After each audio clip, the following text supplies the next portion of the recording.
Today, in our conversation with David Drewelow, he takes us on a journey from working in a charity organization to his life with Action Coach, and how a national, tragic event made him take a detour from hanging out with celebrities to a life and business coaching. Let's get to it. David Drewelow, master licensee for Action Coach in the Midwest, Heartland. Good morning. Good morning. David, it's really good to see you. Why don't we start it off by, what do you feel are the top key elements or talents someone needs to have be successful in franchising?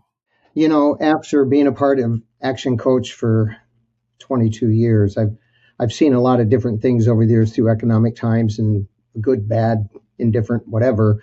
But those key elements of what it takes to be successful in franchising as a franchisee pretty much have stayed consistent. And what I have found, and this was a lot of this came from growing up in a family business. My dad had a couple of different businesses, and I saw him go through some things, and I'll talk about that at some point. But you know, they have to have a passion. It's not a 8 to 5 kind of thing when you're starting a new business, even when it's a franchise. So you got to have passion, you got to have drive, you got to have a vision for what you want to do. You have to have the ability to be not afraid to go talk to people, whether it could be if you need to find investors in order to fund your franchise and on the front end, or when you're going out to get clients. And I've seen that as the number one challenge for a lot of people. They don't want to be a salesperson, but yet somebody's got to do it. Somebody has to do that development of the business and the sales side of it. And then I think having a heart. You know, we say people with passion, people with heart. We've said that for years. So you have to have a heart. You have to care about what you're doing. You have to care about the clients and the customers and the people, your vendors, your stakeholders, and it's grassroots economic development. And you're the lead person. So those are some key things that I found over the years that are pretty consistent, and we help people determine if they've got those things right up front, the very first time we talk to them. If they don't, we have some ways to help them think about it, get their spouse involved, and that kind of thing. So I think those are some of the keys early on. And 22 years, what drove you to the business coaching sector, especially in the white collar industry? What do you feel is so popular, and what drove you to it? Well, actually, I knew nothing about business coaching. Okay. When I started, I had spent 20 years working for the fundraising arm of the Muscular Dystrophy Association, which was the Jerry Lewis Telethon. I started in a local position, worked my way up. I'd spent a few years in radio, television, the broadcasting industry, and went to work for the Telethon. Loved that job. Absolutely loved it. And it was all about helping people. And as I got as far as I could go without going into the corporate office, which was around the 17, 18 year mark, it's like, I love this job, but I want to do my own thing. And so I started looking. And my wife and I started looking at local businesses to buy. We started looking at franchise businesses. My dad, business owner, was like totally against franchising. He's like, that's somebody else's idea. That's somebody's systems. You're going to pay royalties, all those kinds of things. And I told my dad, I said, look, I'm good at 2 or 3 things, but I'm not good at all the things you need to start, grow, build a successful franchise business or successful business. And I think franchising is the way to go. And so we started narrowing down our search. We actually had a franchise concept that we were going to sign on the dotted line. And I had to delay the trip. It was in September of 2001. And during that delay, 9/11 happened. And it was a business that was in the hospitality industry. And that business was severely impacted from 9/11. In fact, within a year, they were out of business. So thankful, so grateful that I didn't get on that airplane to go to Dallas to sign that franchise agreement. And Action Coach or Action International at the time was my number 2 choice. And so then I really started digging into due diligence, and I'm thinking, business coaching, I go back to my dad being a business owner and what I remember, what I heard, what I saw when I was younger, and just how I'm wired of somebody who's always had the knack. I'm the oldest of 8 kids, so I was always the guy they would come to and say, okay, help me get out of trouble or help me negotiate this with mom or dad or whoever was in trouble. And in my very first job as a sales manager of a local newspaper, small town newspaper, I would help people figure out where they are, where they wanted to go, and what's the path to get there. Well, fast forward 40 years, that's what I do today. I'm helping people figure out where they are in life. Are you done with corporate? Are you ready to do something else? Are you ready to be on your own? What's that look like? And then let's work out a path for you to get there. And interestingly enough, William, pretty much everything I've done has been that. So when we started looking at business coaching, it's like, oh my goodness, there are so many small business owners who are just like my dad, who are good at 2 or 3 things, but they don't know how to do the whole scope. They're the plumber who decides to have his own business. They're the accountant who wants to grow it into a business and make it into a multi-partner firm. And so coaching became the fit for me. And then as we went through that due diligence and made that decision, it wasn't just to be a coach. At one point, the person I was working with Action was saying, well, you've managed a multi-state territory. You've had multiple offices and people. We want to talk to you about our master franchise model. And so it's like, okay, I've done that. Now, here's the big difference. In the past, when I managed 12 offices with the Jerry Lewis Telethon, it was somebody else's money that was being invested in each of those offices to the tune of about $500,000. And so that was a big difference. That was an eye opener for me, was coming in. It's like, okay, this is our business now and we're going to grow it, but also help people and looking for the right people who want to be coaches and to help them learn what it's like to become a franchise partner with us as well. It's an interesting summary because I believe that the unfortunate events of 9/11 really changed a lot of people's lives, including my own, to take a different path. Tell us a little bit more, because it seems to me that you've been involved in actually helping people, not only now that you're doing it now, but even from your days at the Muscular Dystrophy Association. And how did that come about? Yeah, I was working at a radio station. I was a production and promotion guy, and did some on-air work on the weekends. And the station needed someone to be their rep for the local Jerry Lewis Telethon, which was put on by one of our television stations. And it's like, okay, that sounds like fun. I was familiar with the telethon because grew up with it as a kid. We had a huge, big festival in our town at the television station. In college, I danced in the Jerry Lewis Dance Marathon to raise funds. So I was familiar with the organization. And by volunteering, I became pretty good friends with the local team here. And a couple of years later, their local executive director was taking a relocation to Texas, and she called me and said, "You'd be great at this. You should do this." And so I did it. And I started in a local position as a local director, and within 3 or 4 years, I was moving into a regional position. Again, similar to what I do today, recruiting people to be the local person to run the local MDA office for the telethon. And by the time I left, I had a dozen offices in the upper Midwest. And so it was helping people identify, what do you want to do? Now, back then, it was 20-somethings. We hired a lot of kids in college to work as interns for the telethon. We'd have 2 or 3 at every office. And if they were good and they really, had that drive, we would offer them a position. And we had positions, of course, all over the country. And so, again, back then, helping people figure out what they want to do, what's this going to look like, here's the path to go. And to this day, there's a handful of people I still hear from that are working for the, telethon is no longer, but the Muscular Dystrophy Association is still around. And so I still hear from people all over the country that, we got to know each other when we were in our 20s, which is fun. And it was popular. It was a popular event. I remember those days. Usually around the Labor Day holiday is when it happened, right? Labor Day weekend. Yeah, absolutely. Top names used to come in and participate. You had, Sinatra, Elvis Presley, all these. Yeah. Jerry Lewis and Friends. It was a who's who of people from the entertainment industry.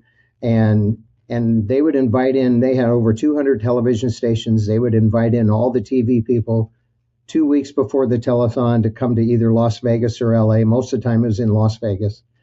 And wow, that was quite an experience. And got to meet Jerry and, over my last few years, work with his team and working with our local television stations throughout the Midwest. So it was very enjoyable. But I got to the point, William, of where it's like, okay, I love helping people, but I need to do it at a different level. I need to now start looking back. And that's when I started being reminded, talking to my dad, that small business owner who struggled to make his business work. And I remember that so clearly as a teenager. My parents would have late night discussions, fights, and typically it was over money, not making enough money. I don't know if you remember when interest rates were 16, 17, 18%, and you're a small business owner and you're going out and trying to borrow $30,000. And I think he went to 8 or 9 banks before he finally got someone to give him an 18% loan to provide funding for his business. And, by the grace of God, my parents got through that. They were on the verge of bankruptcy and divorce, but they made it through.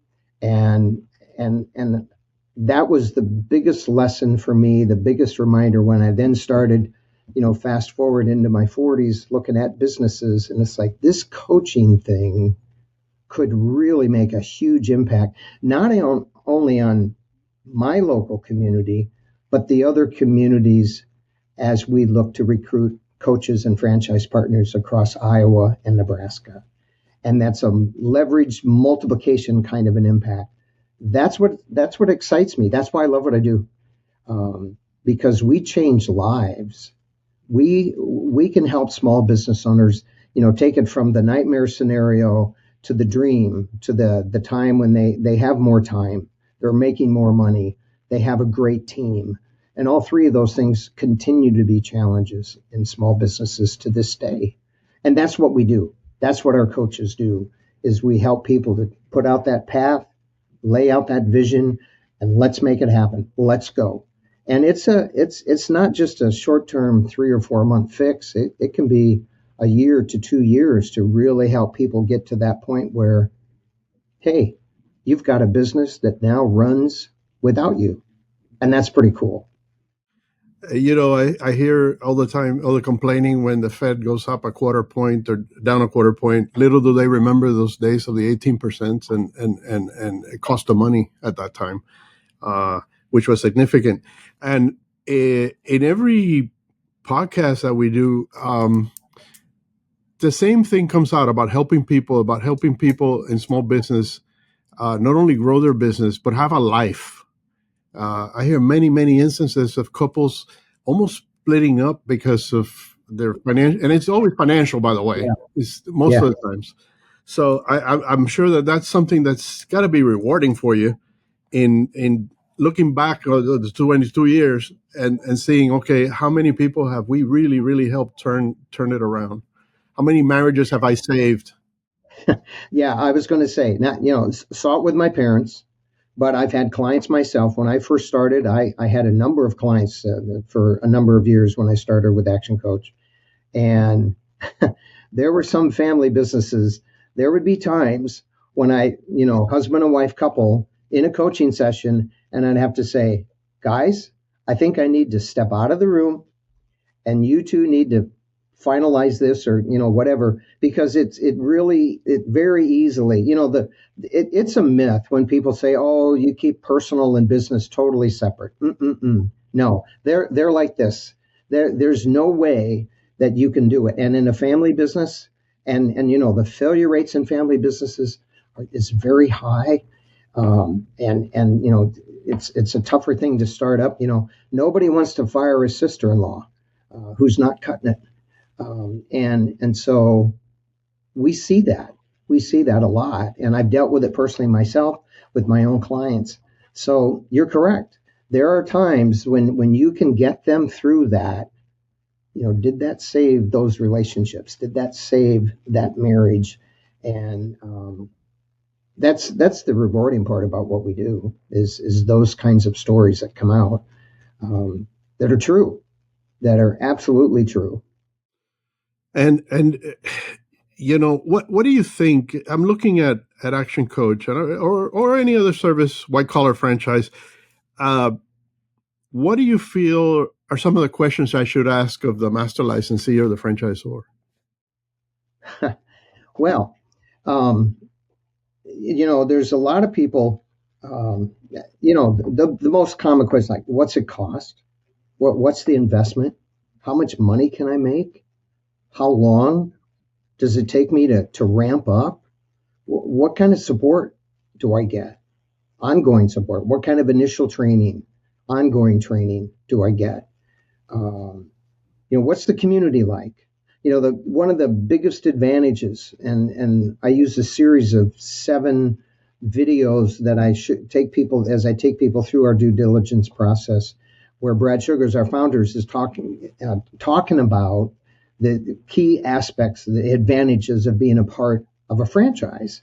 And I myself at first was like, I don't want to do a franchise. And my dad was very, I'm dead set against that.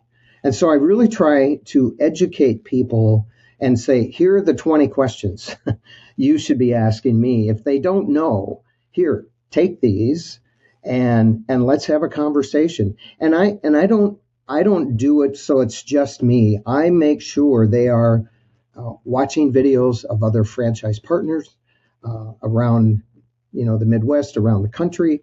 I make sure that they, actually have conversations with other people, so they can get I tell them, you need to ask about the good, the bad, and the ugly. You need to ask it all, and really dig in and do your due diligence. And that's why, I say it's a minimum of 6 to 8 weeks. When I've got somebody, they say they're ready to go in 2 or 3 weeks, I'm thinking, they probably haven't done a lot of research, probably haven't done a lot of due diligence. And I've had a couple of people that are like, I'm ready to go. And I'm like, whoa, slow down. Want to make sure we cover all of these bases, because a year from now, there may be something that you didn't look into that's going to be an issue. And then it's going to be a really not fun thing to deal with. And so I'm very thorough, but keeping them on task too, so that they are moving forward. So those are some of the key questions. So you're asking about the questions that people should be asking. So those are the key things. The truth is this type of concept, this type of franchise is not for everybody. It's not.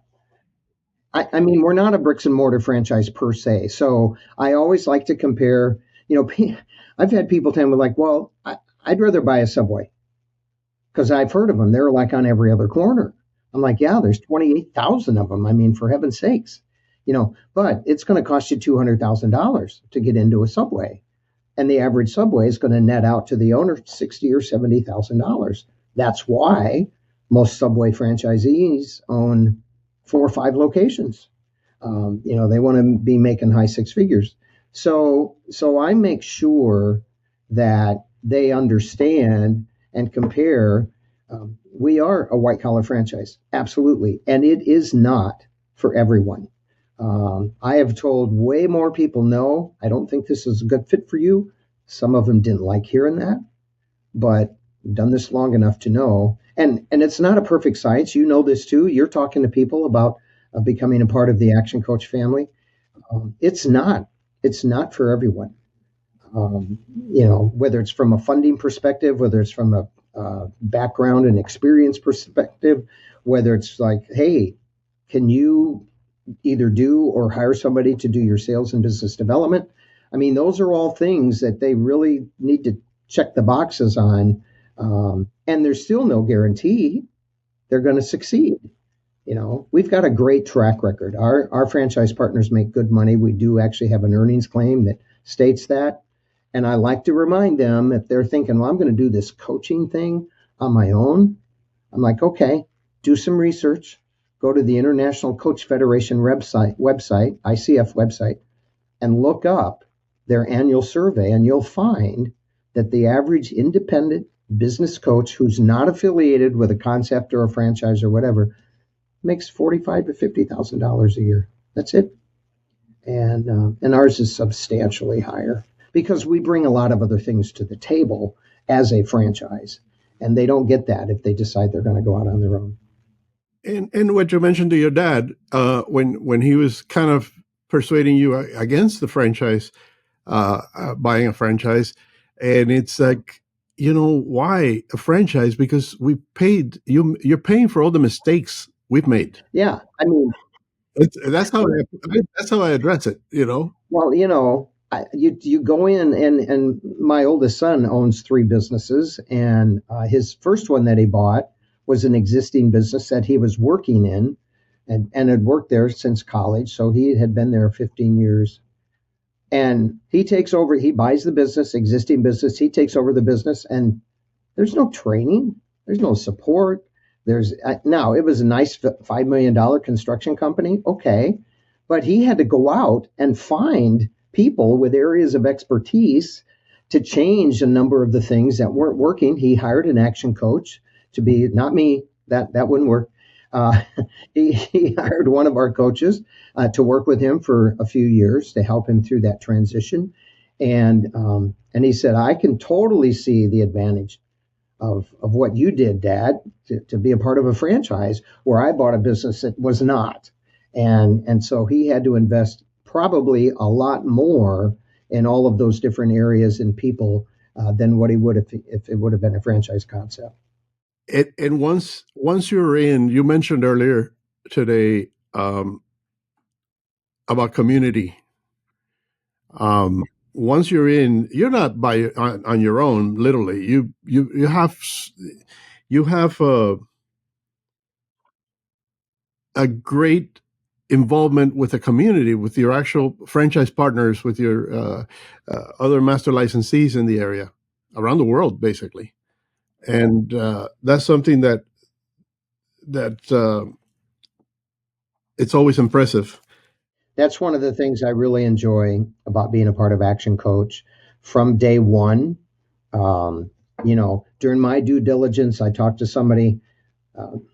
When I started in the U.S., we didn't have that many people. I think we had 3 or 4 master franchisees at the time. But I ended up talking to people in Mexico, Canada, the UK, a handful of people around the U.S. And some of those people are still my friends and coworkers, colleagues to this day. There was one guy in particular who actually called me a couple of times during my due diligence.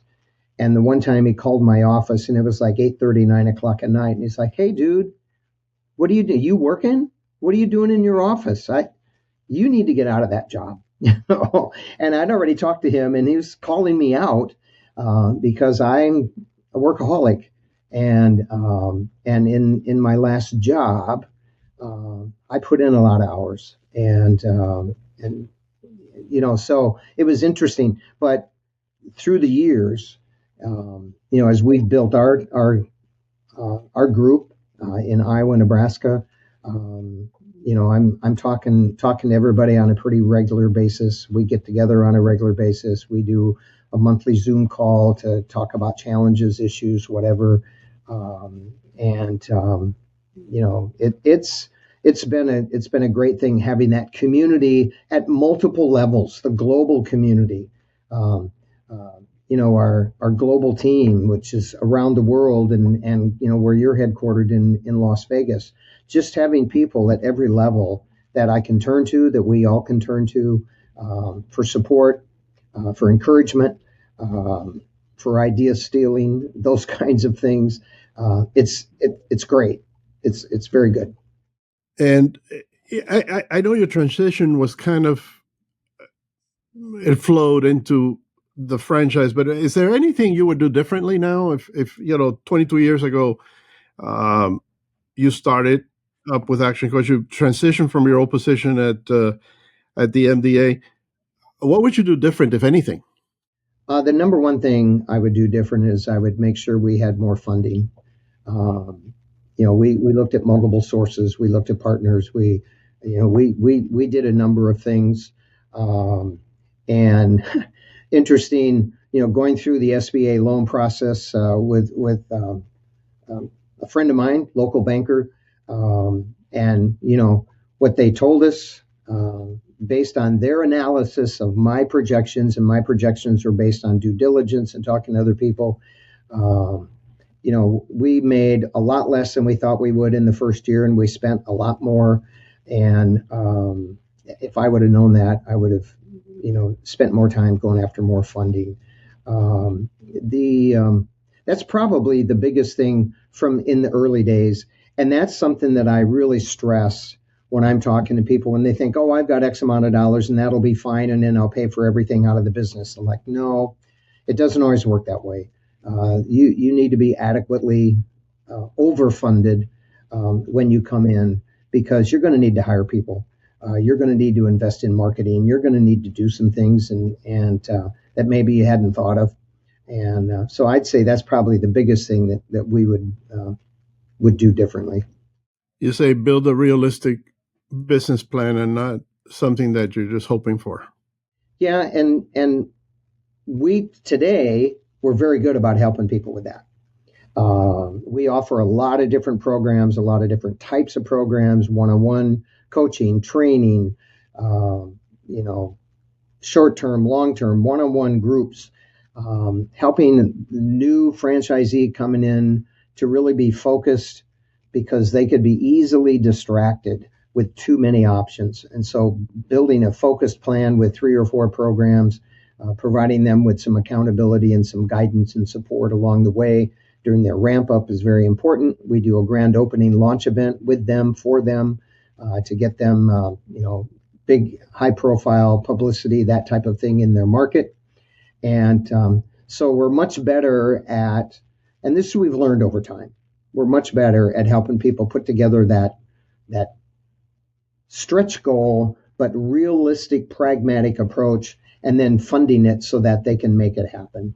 And we have, and we've got some good tools and resources in that regard as well, which are very helpful for new franchise owners. Well, David, I really appreciate the time you spent with us this morning, and always enjoy a talk with you. Wish you the best. Wish you well. And I hope we get together sometime soon again. Sounds good. William, it's been great talking with you as well. Thank you. Thank you, sir. Be well. Thanks for joining us today, and hope you have gained some valuable insights into the world of franchising. My name is William Lesante, and I would like to invite you to the next episode of the Franchise Coach podcast. Please make sure to like and subscribe and share with your network. Also, click the link below to learn more about franchising with Action Coach. Thank you.